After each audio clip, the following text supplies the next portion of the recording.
আসসালামু আলাইকুম। আমি আজকে রাতে রান্না করতেছি রুই মাছ ভুনা আর কচুরমুখী দিয়ে চিংড়ি মাছ। এখানে আমি কচুরমুখী বসানোর জন্য পেঁয়াজটা একটু ভেজে লাল করে নিছি।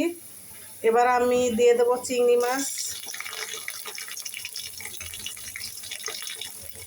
চিংড়ি মাছ দিয়ে দিচ্ছি। এবার চিংড়ি মাছটা আমি চিংড়ি মাছটা ভেজে নিচ্ছি। এবার আমি একটু স্বাদ মতন লবণ দিচ্ছি, সাথে দিব আদা রসুন বাটা। এবার আমি দিব মরিচ আর জিরা, আমি একসাথে ব্লেন্ডার করে নিই, গুঁড়া মশলা খাই না, ওটা দিয়ে দিচ্ছি। এবার দেব হলুদের গুঁড়া। মশলাটা কষানো হয়ে গেছে, এবার একটু হালকা পানি দিয়ে কষিয়ে নেব। আমার মশলাটা কষানো শেষ। আমি এবার কচুরমুখীগুলো দিয়ে দেবো। এই যে এখানে কচুরমুখী ধুয়ে আগে রেখে দিচ্ছি, এটা এখন আমি দিয়ে দিচ্ছি। কচুরমুখী দিয়ে দিলাম, এবার ভালো করে কষিয়ে নেব। দেখেন বাটা মশলার কালারই অন্যরকম। এবার আমি এই কড়ার মধ্যে মাছগুলো ভেজে নিচ্ছি। এখন এটার মধ্যেই তরকারি বসিয়ে দেবো।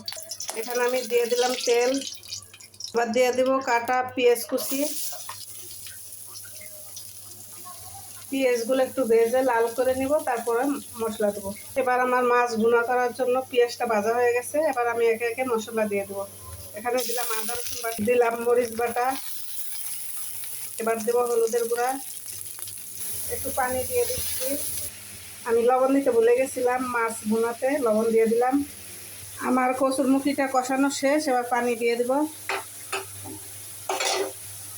পানি দিয়ে দিলাম। আমার মশলাটা কষানো হয়ে গেছে, এবার আমি এর সাথে টমেটো দিয়ে দিচ্ছি। টমেটো দিয়ে কষিয়ে মাছটা পরে দিয়ে দেবো। আমার টমেটোটা সেদ্ধ হয়ে গেছে, এবার পানি দিয়ে দেবো। পানি দিয়ে দিলাম। এখানে আমি মাছগুলো ভেজে রাখছিলাম, মাছগুলো এখন দিয়ে দেবো। এখানে আমার কচুরমুখীটা হয়ে গেছে, আমি এবার একটু ধনিয়া পাতা দিচ্ছি। ধনিয়া পাতা দিয়ে নামাই ফেলাবো। এই যে আমার মাছ ভুনাটাও হয়ে গেছে, আমি এবার একটু ধনিয়া পাতা ছিটিয়ে দিচ্ছি। আমার কচুরমুখী রান্না শেষ। এবার আমি চুলাটা বন্ধ করে দিব। আমার মাছের তরকারি হয়ে গেছে, চুলাটা এবার বন্ধ করে দিব। আজকের রান্না কচুরমুখী রুই মাছ ভুনা।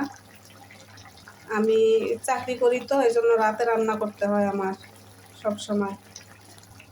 আমার নতুন আইডি যদি সবাই ভালো লাগে, আমার আইডিতে সবাই সাপোর্ট করবেন, অবশ্যই লাইক শেয়ার করবেন। আপনাদের কাছে এটাই আমার আবেদন। ধন্যবাদ।